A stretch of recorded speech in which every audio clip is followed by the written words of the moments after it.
Apparently, Laura is putting a referendum on the ballot that will determine whether the McConkey Esplanade is built on its original proposed site or whether the city will issue an eminent domain order, seize your piers, and build it there.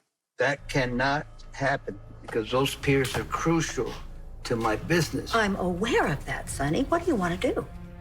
I want you to put together a defense team.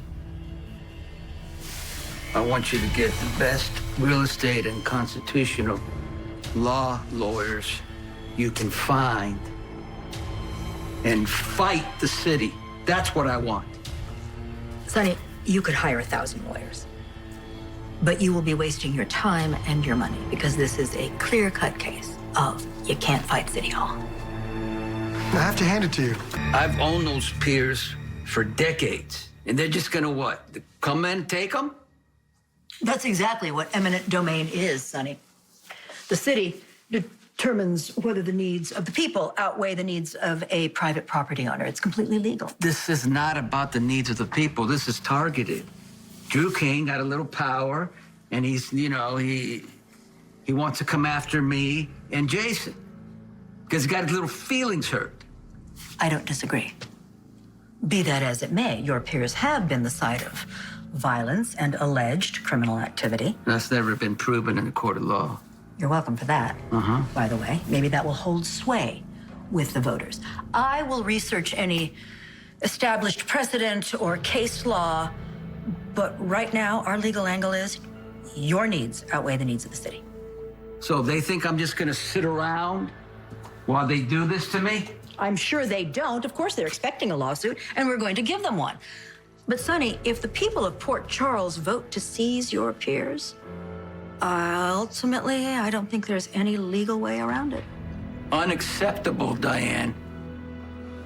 My business requires ownership of those piers. Well, then you may have to find a new way of doing business. Yeah, the more I read about this referendum, the less I like it. Laura said she was going to put it up for a vote. I just wish she hadn't gone through it.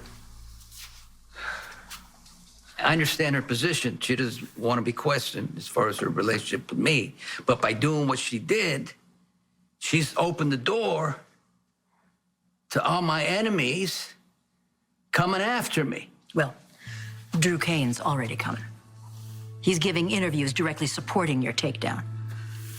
Listen, Sonny, I don't think this is something that you're going to win in a courtroom. If you want to come out on top of this, you have to convince the people of Port Charles that you're the one they want to get behind. You have been a very generous benefactor to this city for many, many years. But most of that has been anonymous. That has to stop right now. You have to paint yourself as the generous benefactor that you are. It is time to step out of the shadows and fight this thing head on. Stepping out of the shadows puts me in the position to have a lot more scrutiny. Yeah, I know. The more notoriety, the greater the risk. But let's be real clear about one thing. This is not a referendum on what happens to a set of peers. This is a referendum on you. I can understand.